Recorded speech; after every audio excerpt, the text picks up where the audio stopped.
teach you how to do the cinematic frame. Imagine if you could do CapCut Pro edits without CapCut Pro. Welcome to my channel, and this is your digital introvert, and in this video I'm going to be teaching you how you can make amazing CapCut Pro edits without CapCut Pro.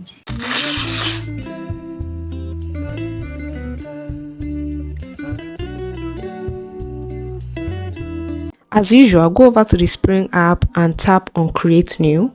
Now I'm going to choose a plain black background first. Now drag the timeline of the black background to reach the duration of the video you want. After this, tap on Overlay and choose a video of your choice on top of the black background. Now for this video, I'm going to choose a 9:16 TikTok video, but in order for you not to crop it, you can choose a landscape video. Now tap on the overlay timeline and scroll over to where you are going to see cropping, a square shape. After cropping, turn on the button that says mask and choose shapes. Choose the shape that has a rounded corner, just the second after the square. Now go to feather and drag it all the way to 30. That is going to give it the automatic cinematic frame. After this, you can export it in whatever quality that you choose.